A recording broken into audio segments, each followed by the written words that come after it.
बिस्मिल्लाहिर्रहमानिर्रहीम। Dear students, कैसे हैं आप लोग? उम्मीद है आप ठीक होंगे। तो हमारा बुक फर्स्ट का चैप्टर नंबर 9 चल रहा था, उसका आज लेक्चर 4 है, that is adaptations to land habitat in bryophytes. Bryophytes ने अपने आप को लैंड के ऊपर कैसे रहना सीखा, लैंड के ऊपर इन्होंने क्या एडाप्टेशंस जो है ये की। हमने इस टॉपिक की तरफ आना है। टॉपिक की तरफ आने से पहले आप चैनल को सब्सक्राइब कर लें ताकि आपको इस चैप्टर की जो नई आने वाली वीडियोस हैं, लेक्चर्स हैं, वो आपको मिल सकें। हम टॉपिक की तरफ आते हैं। देखते हैं कि जब ब्रायोफाइट लैंड के ऊपर आए, पहले ये पानी के अंदर रहते थे, इनकी लाइफ पानी के अंदर थी। तो जाहिर है पानी के अंदर जब ये रहते थे, वहाँ से ये लैंड पर जब आए तो इनको डिफरेंट जो है कंडीशंस का सामना करना पड़ा, इनको सख्त हालात का सामना करना पड़ा। तो लैंड के ऊपर जो एनवायरनमेंट था that was different from the environment of the water. तो आप देख लें कि जब एक लाइफ पानी के अंदर एग्जिस्ट कर रही हो तो उसके अंदर उसको और तरह के हालात का सामना करना होता है, और जब वही लाइफ एक लैंड के ऊपर आए, टेरिस्ट्रियल एनवायरनमेंट के ऊपर आए, खुश्की वाले माहौल के ऊपर आए, तो वहाँ पे उसको मुख्तलिफ तरह के माहौल का सामना करना पड़ सकता है। तो इसी तरह ब्रायोफाइट जब लैंड के ऊपर आए तो इनको यहाँ पर आते हुए मुख्तलिफ मसाइल का, हालात का सामना करना पड़ा। तो उन हालात को इन्होंने कैसे ओवरकम किया, कैसे एडॉप्ट किया, कैसे इन्होंने उसके ऊपर जो है वो काबू पाया, तो हमने उसको डिस्कस करना है। हम आते हैं पहले कि ये ब्रायोफाइट जब लैंड पर आए तो इन्हें कौन से मसाइल का सामना करना पड़ा, कौन से मसाइल थे जो इन्हें फेस करने पड़े। तो सबसे पहले जो है वो हम यहाँ पे देखते हैं कि एक प्रॉब्लम जो है वो हम देख सकते हैं कि ये चूँकि पहले पानी के अंदर रहते थे, पानी जो है वो इनकी बॉडी के अंदर ज़्यादा एग्जिस्ट कर रहा होता था, और फिर इन्हें एवापोरेशन का किसी तरह का कोई प्रॉब्लम नहीं होता था क्योंकि पानी इनकी बॉडी के अंदर ज़्यादा कंसंट्रेशन के अंदर मौजूद था। जो ही ये लैंड पर आए तो इन्हें एक प्रॉब्लम जो है ये पेश हुआ कि इनमें एवापोरेशन जो है वो हुई, कि पानी जो है वो बुखारात बनकर बढ़ना जो है वो जो है ना यहाँ की बॉडी से निकलना जो है वो शुरू हुआ, एवापोरेट होना शुरू हुआ। तो एक प्रॉब्लम जो है वो इन्हें ये हुआ।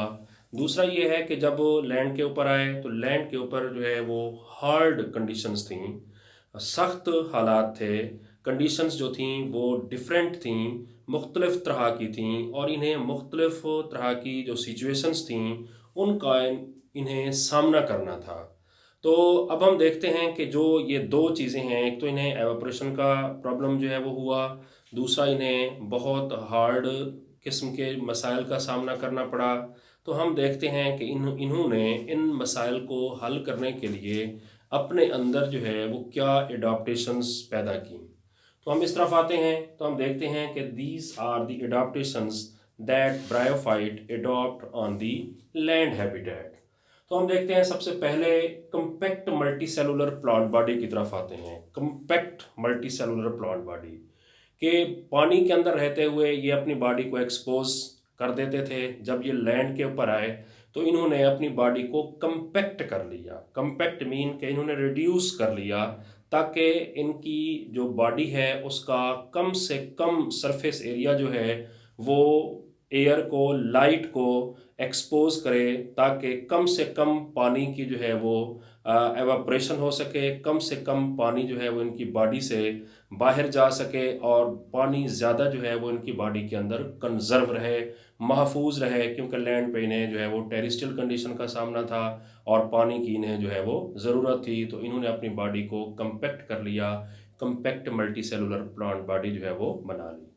दूसरा हम कहते हैं कि photosynthetic tissue develop special chambers, कि अब इन्होंने जो है ना फोटोसिंथेसिस करनी थी, तो फोटोसिंथेसिस के इनके जो चैम्बर्स थे वो इन्होंने ख़ास जो है ना वो चैम्बर बना लिए, जो इस लिहाज से इन्होंने बनाए कि ये कम से कम, बहुत कम जो है ये लाइट को एक्सपोज हो सकें, ताकि वाटर जो है वो कम से कम लॉस हो सके और कम से कम वाटर जो है वो उसकी एवापोरेशन हो और वो वाटर उनकी बॉडी के अंदर जो है वो कंजर्व रहे।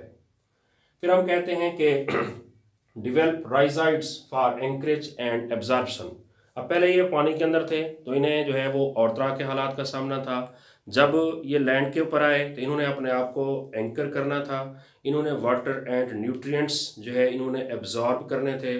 तो यूं हुआ कि ये सपोज कर लेते हैं कि ये प्लांट बॉडी है, तो इन्होंने नीचे सरफेस के ऊपर जो है ये हेयर लाइक स्ट्रक्चर जो है वो डेवलप की, जिनको हम राइजाइट्स का नाम जो है वो देते हैं।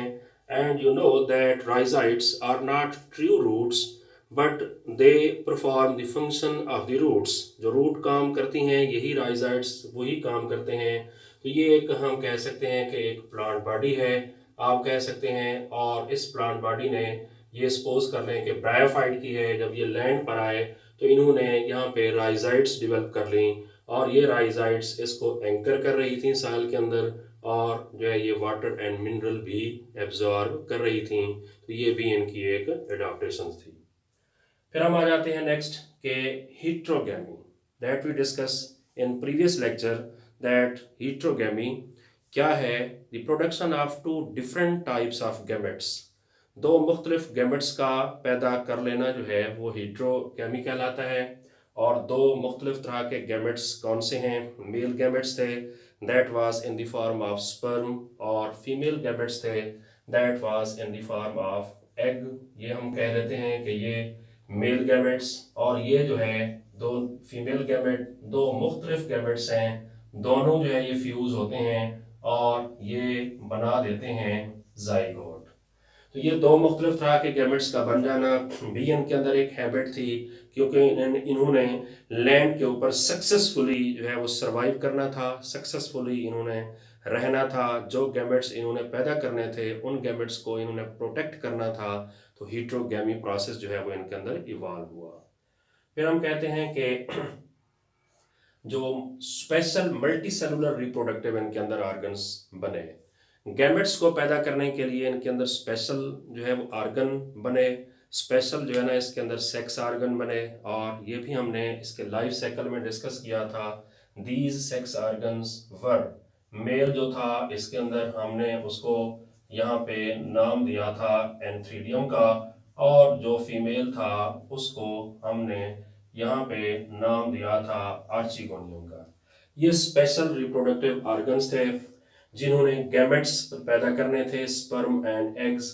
और ये गैमेट्स इन ऑर्गन्स के अंदर वेल प्रोटेक्टेड रहे। तो ये एक कंडीशन इन्होंने डेवलप की, स्पेशल रिप्रोडक्टिव ऑर्गन्स डेवलप किए, that was in the form of antheridium and archegonium. Next हमारे पास है कि develop multi cellular embryo.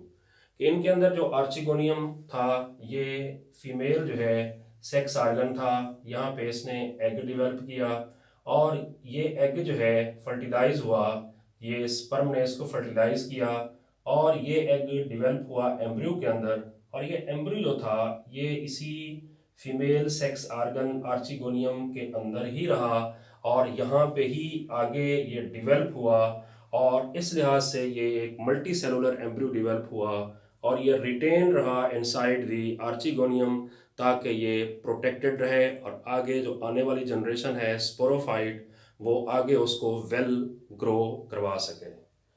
Next हमारे पास आ जाता है अल्टरनेशन ऑफ जनरेशन। ये भी हमने प्रोसेस जो है वो डिस्कस किया प्रीवियस लेक्चर्स के अंदर कि the alternation of sporophyte to gametophyte and gametophyte to sporophyte is known as alternation of generation.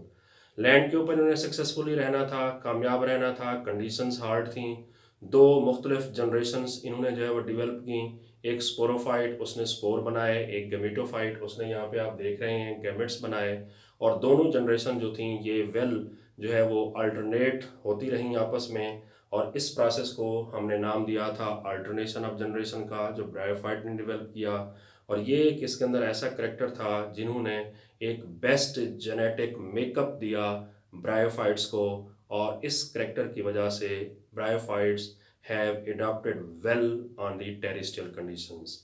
तो ये हमारे पास एक छोटा सा टॉपिक था कि जो है ब्रायोफाइट ने कैसे लैंड के ऊपर जो है वो अपने आप को एडॉप्ट किया, लैंड के ऊपर कैसे रहना जो है वो सीखा।